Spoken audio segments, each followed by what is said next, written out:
Masichet Moed Katan, traité Moed Katan, Daftet, feuille numéro 9. Nous sommes à la feuille 8, à la dernière ligne. Étivé, la Gemara objecte. Kolelu Shamrum Asurim Lissa Bemoed. Tous les cas, on a dit qu'on n'a pas le droit de se marier pendant les jours de demi-fête. Tarin Lissa Erev Haregel. On aura le droit de se marier la veille de la fête. Kachalekulu, c'est une question contre toutes les opinions concernant la raison pour laquelle on n'a pas le droit de se marier pendant la demi-fête. D'après toutes ces opinions, on ne devrait pas se marier non plus la veille de fête. La Gemara dit Lokaché, en fait c'est pas une question. Le Mandama Mishum Simcha, d'après celui qui dit que la raison pour laquelle on ne peut pas se marier la demi-fête, c'est parce qu'on ne doit pas mélanger deux joies. Car Simcha Chadioma. L'essentiel de la joie du mariage, c'est uniquement le premier jour. Et comme c'est la veille de la fête, donc c'est permis. D'après celui qui dit que c'est interdit de se marier demi-fête à cause de la fatigue que ça engendre. L'essentiel de cette fatigue, c'est un jour, le jour du mariage. Et donc si c'est la veille de fête, c'est permis. D'après celui qui dit de peur qu'il va repousser le mariage jusqu'à demi-fête et ainsi n'accomplira pas l'obligation de procréer. Si c'est que c'est seulement un jour qu'on lui permet, il ne va pas attendre jusque-là. Et d'où sait-on qu'on n'a pas le droit de mélanger deux joies? Dire-t-il parce qu'il est écrit dans le livre des rois, le roi Salomon a fait à ce moment-là la fête. Tout Israël avec lui, Kahal Gadol, une grande assemblée. Milavochamat al-Nachal Mitzrayim, qui venait depuis Bochanmat jusqu'au fleuve qui limite l'Égypte, de l'autre côté. Devant l'Éternel, notre Dieu Tout-Puissant.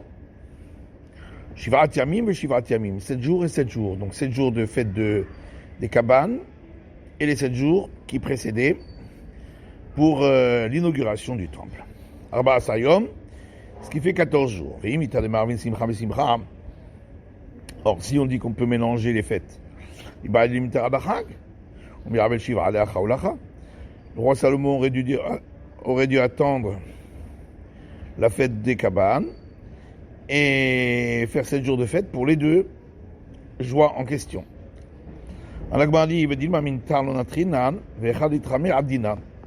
C'est pas une preuve. Peut-être qu'effectivement on ne peut pas attendre les jours de demi-fête pour faire cette joie, mais si ça tombe à ce moment-là, ce serait permis. Il baillait les chiurés pour ta. Alors la Gemara dit, dans ce cas-là, le roi Salomon aurait dû attendre un petit peu en laissant une part, un petit travail pour terminer le temple et ainsi faire la fête pendant la fête des cabanes. Et la Gemara dit, on ne peut pas laisser une part du temple qui ne soit pas construite. En rêve.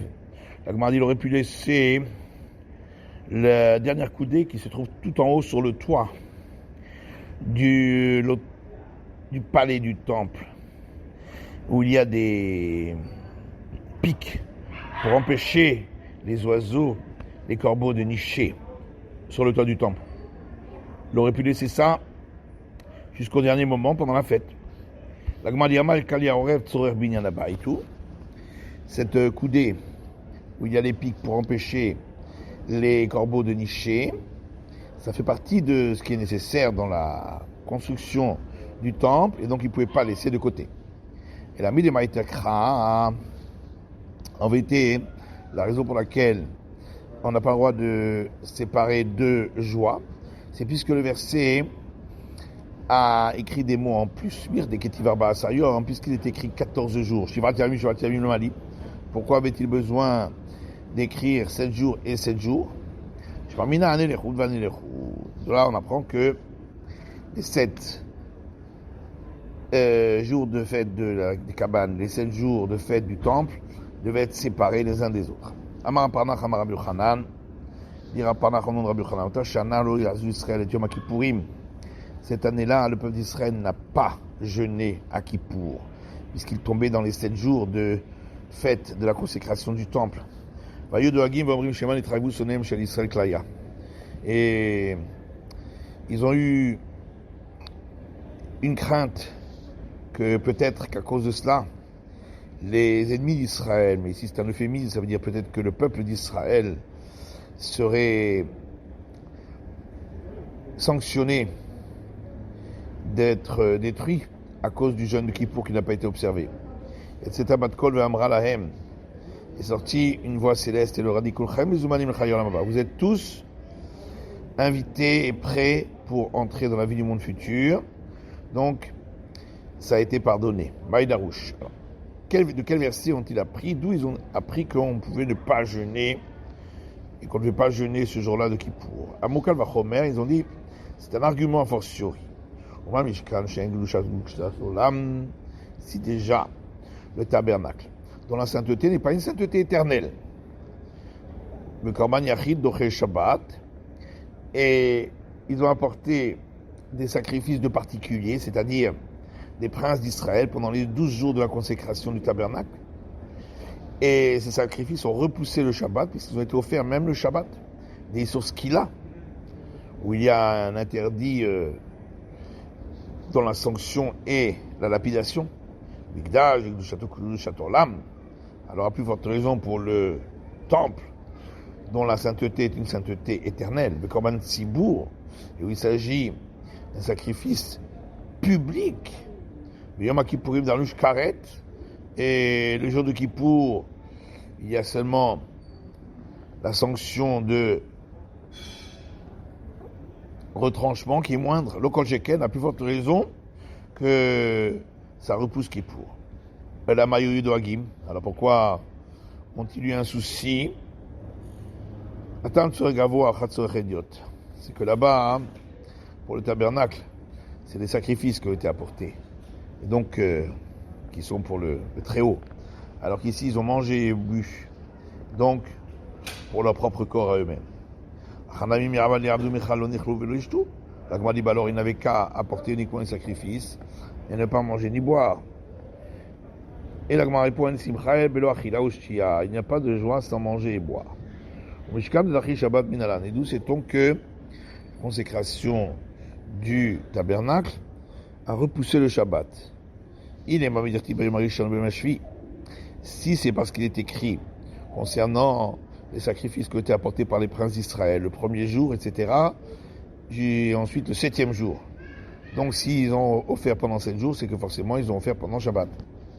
Les korbanot, peut-être qu'il s'agit du 7e jour où on a offert des sacrifices, mais ce n'est peut-être pas suivi. Alors Rav Nachman Bar Yitzhak répond que dans le verset il est écrit le jour du 11e jour, concernant les sacrifices des princes. Pourquoi 2 fois le terme jour? Pour dire de la même manière que le jour, toutes les heures se suivent. Ici aussi, pour les 11 jours, ils se suivaient. Peut-être ils se suivent, mais uniquement les jours où on peut apporter des sacrifices. Il y a un autre verset, le suivant, qui dit le jour du 12e jour. Pourquoi répéter le terme jour? De là, on apprend de la manière que le jour, toutes les heures se suivent. Ici aussi, les 12 jours se suivaient. Peut-être qu'ici aussi, on va expliquer uniquement les jours qui étaient aptes à l'offrande des sacrifices. Dans ce cas-là, qu'est-ce qu'on a besoin de 2 versets? Et d'où sait-on que la consécration du temple a repoussé le jeûne de Kippour? Et les Mamidati Sayom, si on va dire parce qu'il est écrit qu'ils ont fêté pendant 14 jours, peut-être que c'est les jours où on peut manger et boire. Seulement on apprend par similitude des termes. Ici c'est marqué le terme jour, et là-bas pour les sacrifices des princes c'est aussi marqué le terme de jour. Donc, de la manière que là-bas c'était des jours suivis, ici aussi. Et en fin de compte, une voix céleste est sortie et qui leur a dit, vous êtes tous aptes à la vie du monde futur. Et d'où on sait, du verset, que ça leur a été pardonné. Car une braïta rapportée par Tachlifa, de l'enseignement de Tachlifa. Un verset dans les rois dit, le 8e jour de la fête, le roi Salomon a renvoyé le peuple, ils ont béni le roi. Ils sont retournés à leur tente, smechim, joyeux, vetuvelev, le cœur heureux, pour toute la bonté que l'Éternel avait fait à David, son serviteur, pour l'Israël Amo, et Israël son peuple. C'est écrit à leur tente pour apprendre qu'ils ont marché et lorsqu'ils sont rentrés, ils ont trouvé leur femme pure. Smechim, le verset 10 était joyeux, parce qu'ils ont profité de la lumière de la présence divine, de tous les lèvres, et le cœur heureux, car chacun d'entre eux, sa femme est tombée enceinte d'un petit garçon. Et le verset poursuit en disant pour tout le bien. De là on apprend qu'une voix céleste est sortie et leur a dit, vous êtes tous aptes à la vie du monde futur. Et David Abdol Israël Ambo, la suite du verset pour son serviteur David et Israël son peuple, on comprend pourquoi il est dit Israël son peuple, parce qu'il leur a pardonné la faute du jeûne de Kippour qu'ils n'ont pas fait. Et là, David Abdo Maï, qu'est-ce que ça veut dire pour David, son serviteur?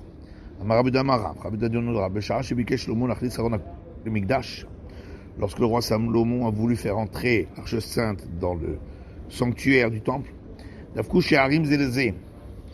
les portes sont collées l'une contre l'autre et n'ont pas laissé passer. Le roi Salomon a dit 24 prières, Velonena, il n'a pas été exaucé. Puis il a commencé ses paroles en disant un verset dans les psaumes, Seou Sheharim Rachechem, levez portes, élevez vos têtes, Velonena, il n'a toujours pas été exaucé. Kevan Shamar, et lorsqu'il a dit Hashem Elohim, éternel de Tout-Puissant, Al Tachef Pene Meshichecha, ne renvoie pas la face de celui qui est loin pour toi. Zocha lechazde David Abdecha, souviens-toi des bienfaits de David ton serviteur, Miyanena, de suite il a été exaucé. Votla Sha'an Efrou Pene Son David Kishule Kenera. Et à ce moment-là, les faces, les visages de ceux qui haïssaient David, leur couleur s'est changée en celle du fond d'une casserole, c'est-à-dire ils ont noir, leur couleur a noirci. Car tout le monde a compris que le Saint béni soit-il avait pardonné à David la faute qu'il avait faite. Rabbi Nathan ben Asmai et Rabbi Yehuda ben Gerim, Tanu Parshat Nedarim be Rabbi Shimon ben Yochai. Rabbi Yochanan ben Asmai et Rabbi Yehuda ben Gerim ont étudié le traité qui parle des vœux chez Rabbi Shimon ben Yochai. Iftoumine, puis ensuite ils ont demandé l'autorisation de pouvoir rentrer chez eux. Beurta, c'était le soir. Le lendemain matin, ils sont revenus lui demander à nouveau l'autorisation de pouvoir rentrer chez eux. Il leur a dit, mais n'avez-vous déjà pas demandé l'autorisation hier soir? Ils ont répondu, notre maître nous a enseigné, qu'un disciple qui prend congé de son maître, puis ensuite il dort, passe la nuit dans la ville, il doit à nouveau lui demander l'autorisation. Comme il dit, le 8e jour de la fête, il a renvoyé le peuple et ils ont béni le roi. Il est écrit ensuite, le 23 du mois, Ashviri, du 7e mois, Shilach et Ta'am, il a renvoyé le peuple. Le 23, c'est le lendemain. Et la Mikan est Amid Niftar Merabbo. Donc là, on apprend qu'un disciple qui prend congé de son maître Puis il passe la nuit dans la ville. Il doit de nouveau prendre congé. Les libérés. Il a dit à son fils, Rabbi Lazare, ces gens-là sont des hommes d'une grande sagesse. Zil Gabehon de Livachou. Va chez eux, qu'ils te bénissent. Azal Ashkechinu de Karamuk Hayadade. Il est allé et il les a trouvés en train de poser une question à cause d'une opposition entre deux versets. Ketiv est écrit dans un verset dans les Proverbes. Pales Ma'agal Raglecha. Évalue bien les voies que tes pieds vont prendre, afin que toutes tes voies soient droites. Pourtiv, un autre verset dans les Proverbes, Orahaim pentefalles. Le chemin de la vie ne le mesure point. Lokashia. Ils ont dit, c'est pas une question.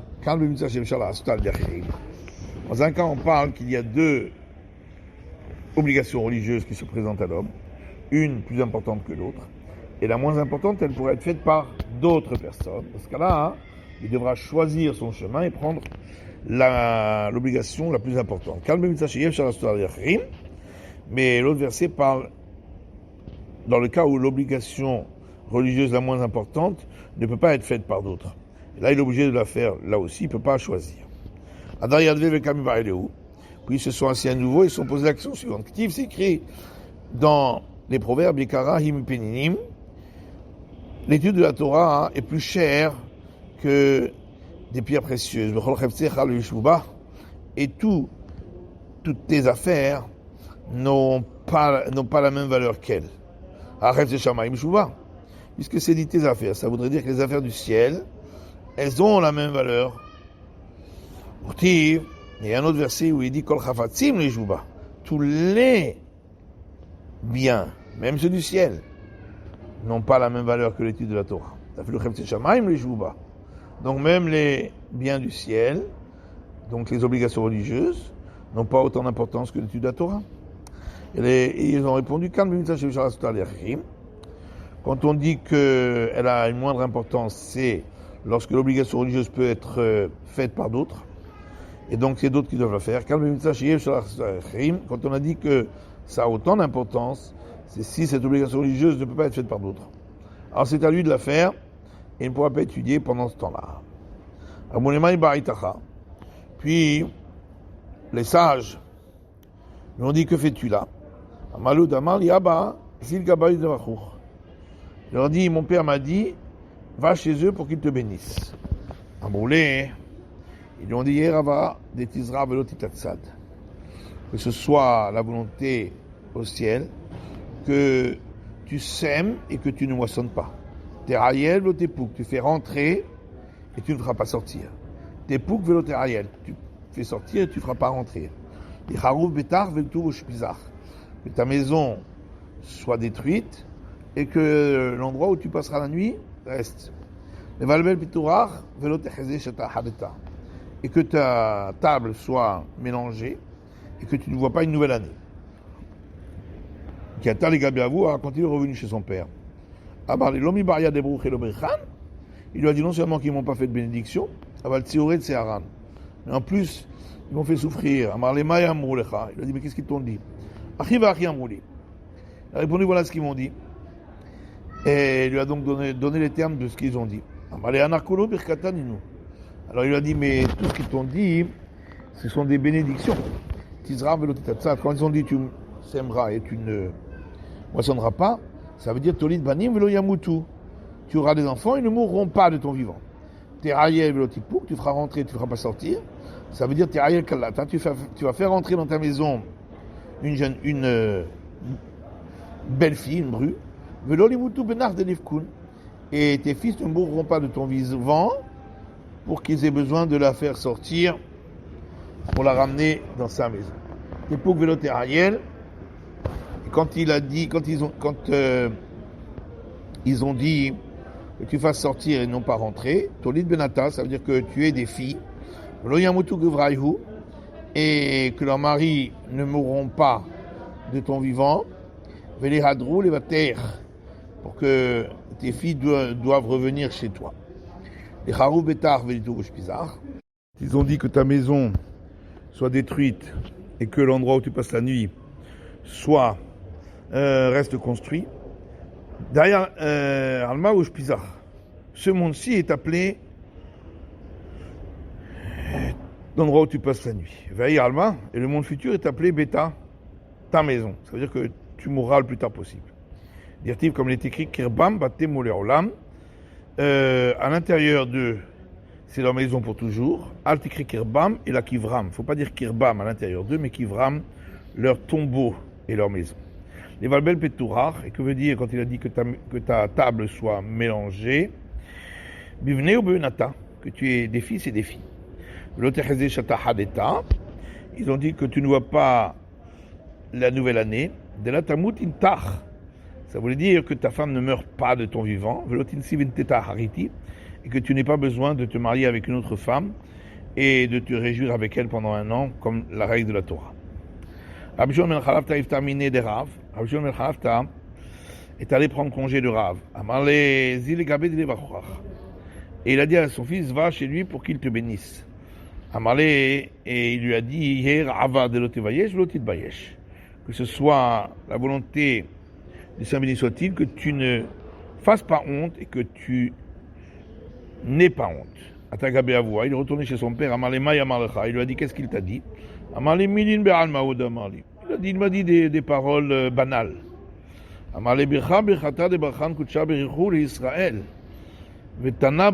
lui a dit, mais non, il t'a donné une bénédiction, que le Saint béni soit-il a béni Israël avec, et qu'il a répété une deuxième fois, tellement elle est importante. Dire-t-il, comme il est écrit, un verset dans Yoël, et vous mangerez la nourriture qui vous donnera la satiété. Et vous glorifierez le nom divin, Vegomer, etc. Et mon peuple ne sera jamais dans une situation d'avoir honte. Vidartem ki bekerev Israël ani, et vous saurez qu'à l'intérieur d'Israël je suis. Vegomer, etc. Et mon peuple n'aura jamais honte.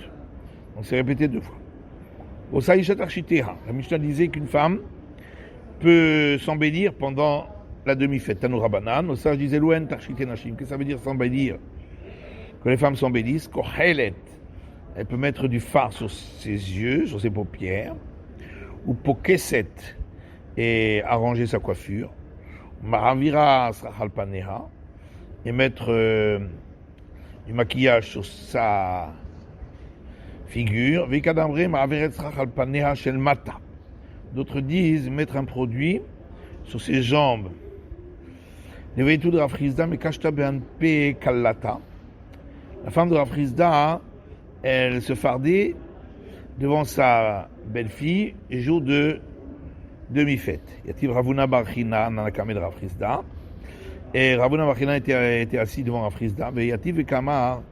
Et alors qu'il était assis, il a dit Lo Shanu la Yalda. On a parlé uniquement d'une jeune femme qui peut se maquiller. Aval Zekena, non, mais pas une femme âgée. Elle n'a pas besoin. Amale Elokim, Afilu Imach, Afilu Manimach. Il a dit non, je peux jurer sur le nom divin que même ta mère et même ta grand-mère ont le droit. Afilu Ramedet Al-Kivrara. Et même une femme qui est très proche de la mort. Namrinche Batchitin ke Batchish le Kaltavla Rahata. Car les gens ont l'habitude de dire une fille de 60 ans, c'est comme une fille de 6 ans. Elle court après les instruments de musique des fêtes et donc elle veut toujours être joliment apprêtée. Rabbi Omer l'otassoud. Rabbi a dit une femme ne doit pas mettre de chaud sur sa peau pendant la demi-fête. Tania Rabbi Omer isha l'otassoud. Il y a une braïta qui dit Rabbi a dit une femme ne mettra pas de la chaux sur sa peau mipnei sheni vulhula parce que ça l'enlaidit. Et